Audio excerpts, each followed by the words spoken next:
Hi there, I'm Mistel Godlewski, an American girl who called the cornfields of Illinois home until over 10 years ago when I started navigating the chaos of life overseas. If you've ever felt that itch for something more, that whisper telling you to break free from the ordinary, you're in the right place. This podcast is your backstage pass to the wild ride of moving abroad. I'm here to pull back the curtain on the real journey, sharing stories that are funny, dramatic, and sometimes downright unbelievable. We'll explore the gritty details, from battling culture shock and navigating tricky visa processes to celebrating those small victories that make it all worth it. So whether you're daydreaming about a new life abroad or already in the thick of it, grab your passport and let's explore what it really means to live life beyond borders. Welcome to A Broadly Speaking.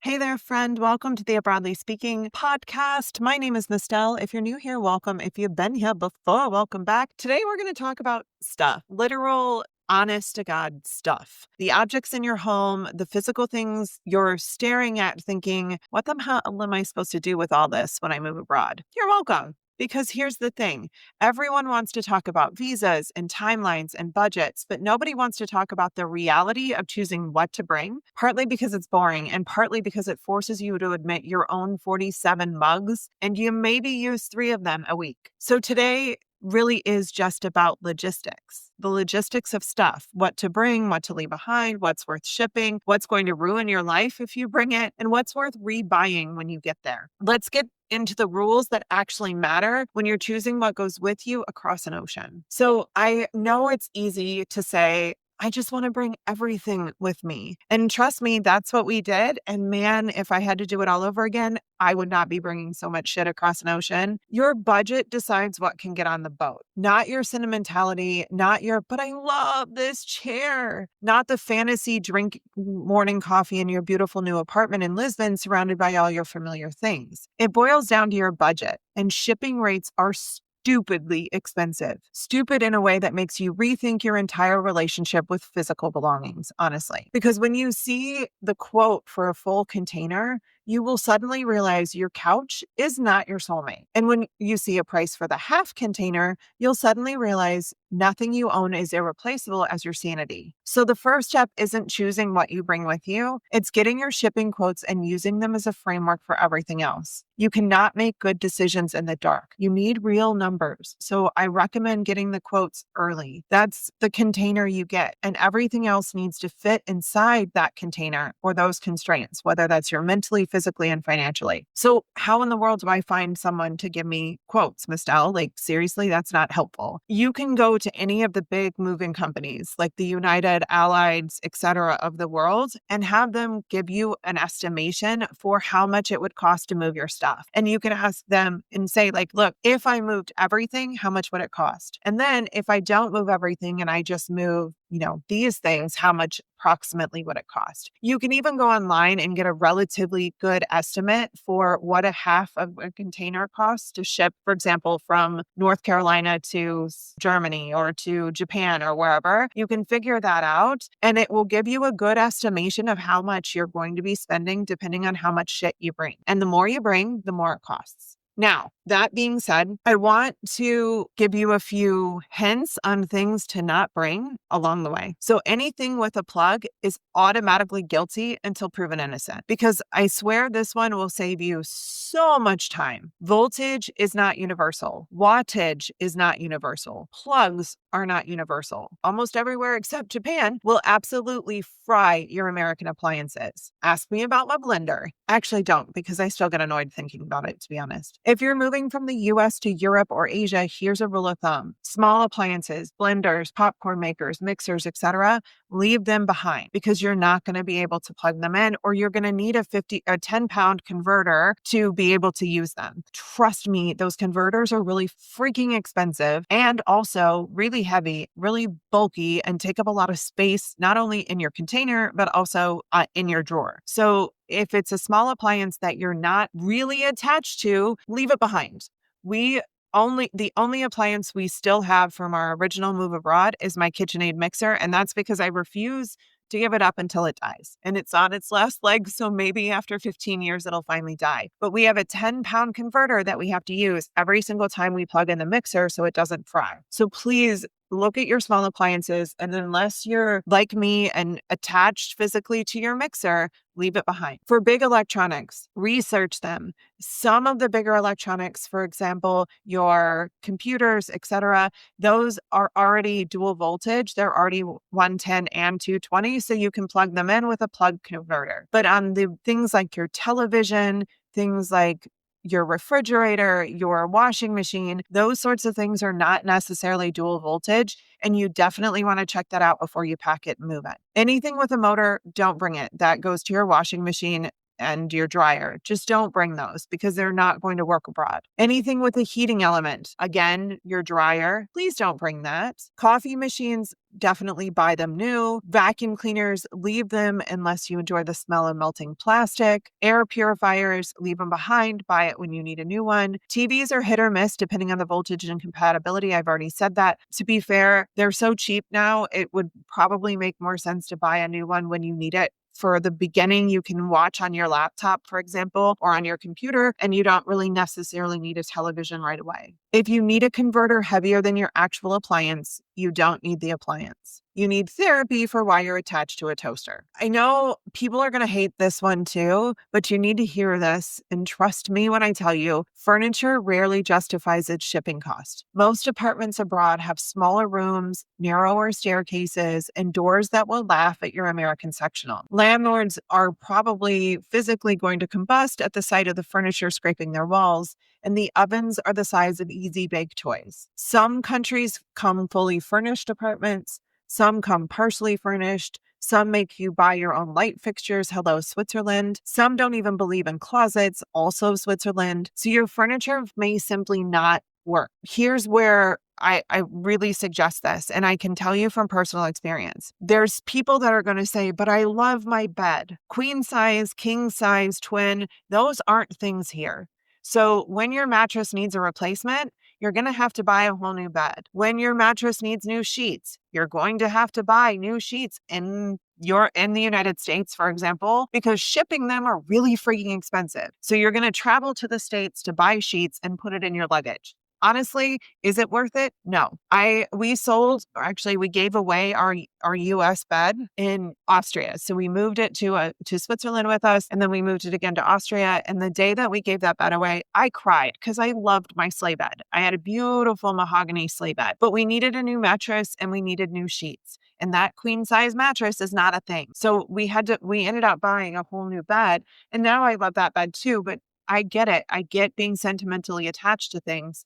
And also, we have literally given away almost all of our furniture. In fact, I cannot think of a single piece of furniture other than one bookshelf that we still have that we moved abroad with 15 years ago. And it's not, or 12 years ago. And it's not because we've suddenly needed all new furniture. It's more because the furniture practically didn't fit in our apartment. We couldn't get the sleigh bed up the elevator. It had to go up the stairs, and God help the poor men who had to take that thing up the stairs. We had many of our pieces of furniture. For example, my husband's sectional sofa that he loved, we had a sofa and a love seat recliner that he loved. Oh my goodness, that thing was just enormous in our house and it didn't fit in our apartment, 1,000 square foot apartment, and these big pieces of furniture didn't fit. And in the long run, we had to have a closet for each of our bedrooms, which takes up valuable wall space, which makes the room even smaller than it already is. So just be aware of that as you're making decisions about what to bring and what to leave behind when it comes to furniture. Bring an heirloom piece, sure. Bring a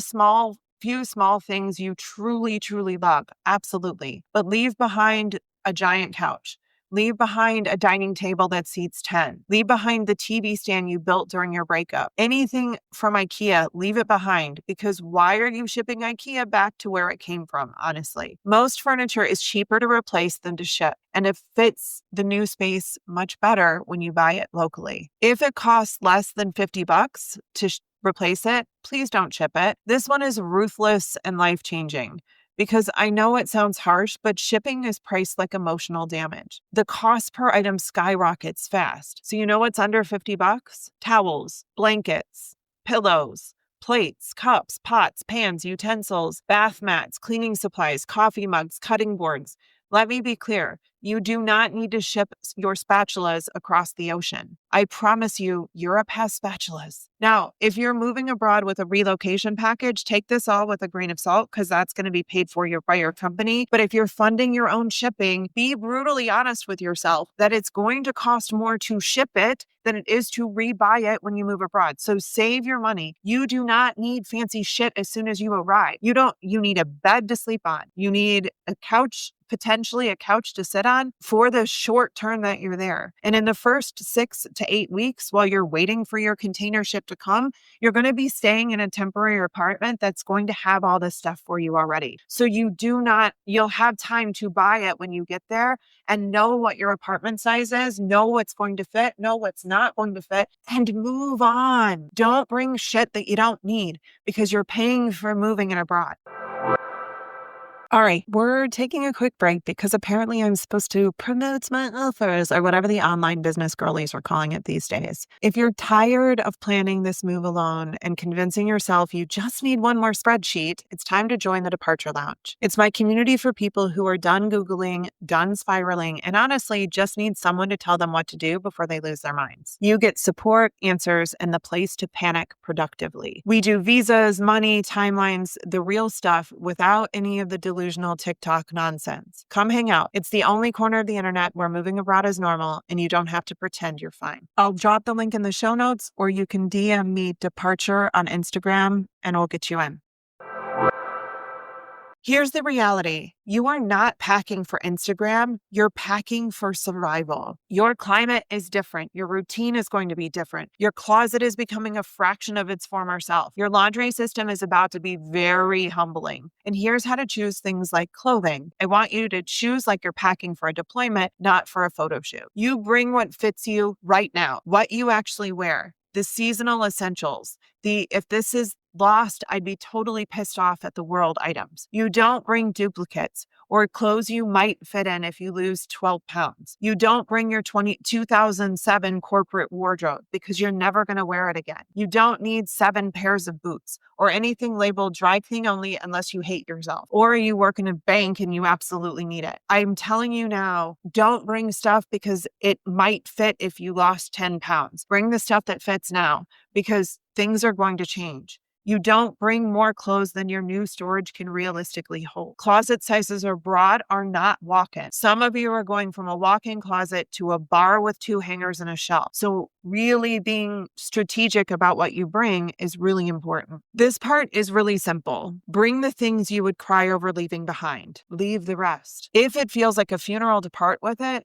absolutely pack it. If it would be nice to have, sell it or give it away. Leave it behind. Sentimental items are about meaning, not about volume. So bring the baby box, bring letters or journals, family heirlooms, items tied to identity or history. You do not need to bring every art project your kid ever made, 400 photos you haven't ever sorted, all the books you haven't read since you got an iPad, your prom dress, your random memory bends that are really just avoidance. Your heart can travel lighter than your garage. I want you to listen to the next one closely. If you can't picture exactly where it will live in your new home, you don't need it. Not in a general sense, not in an it'll find a place, not I'm sure we'll make it work. No. If you can't literally point in your mind to the room, the shelf, the wall, the spot, you're shipping a problem. Abroad, space is a luxury. Every inch counts.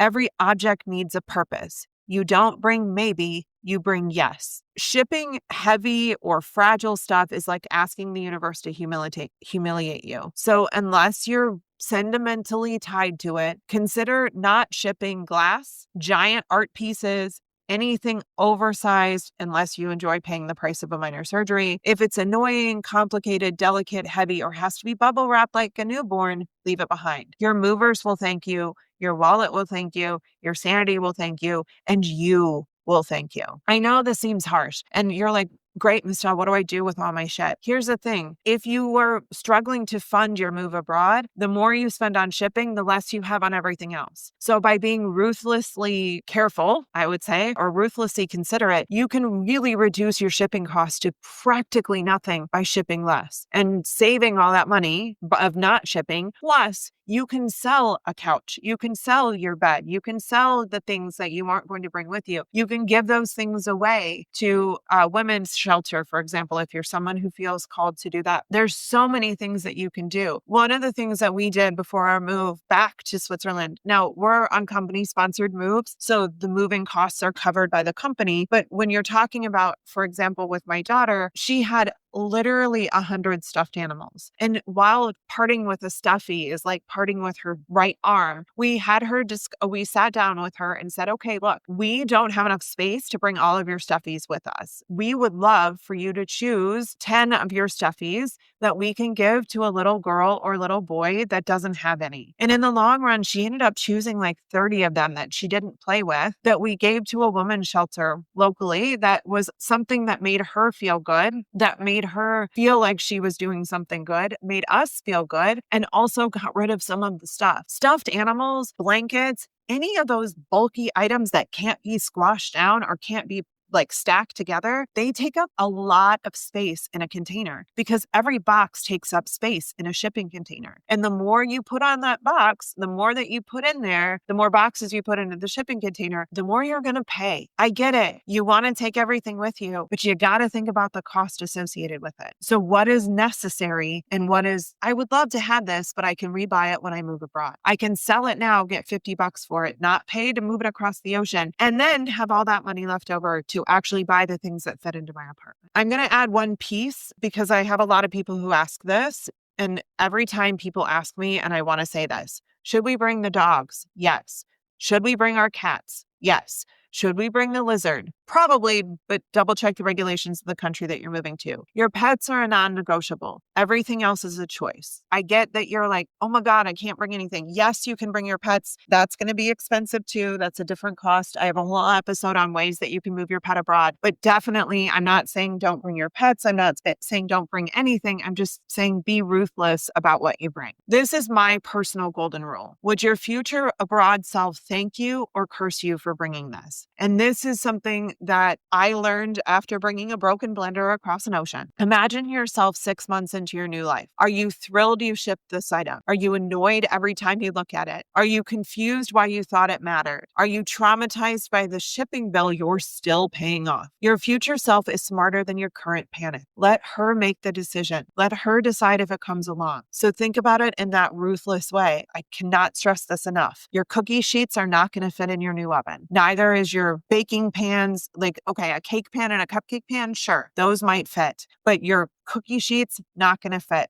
Your roasting pan, not going to fit. Be ruthless. Be honest with yourself. Please don't bring things that don't matter to you, that you can replace easily, that are not sentimental in some way, because ultimately it just makes it more complicated. You don't need to bring your entire old life with you. You bring the essentials that support your new one. This isn't decluttering. It's editing. It's choosing what deserves to cross the border with you. And the truth is, you need less than you think, more than you expect, and exactly what helps you live, not prove, not decorate, not do crazy things, but you want to live in your new chapter. Bring what matters, leave behind, sell, donate, trash what doesn't. And don't confuse those two things together. Your move will be lighter, your landing will be softer, and your shipping bill will stop haunting your dreams.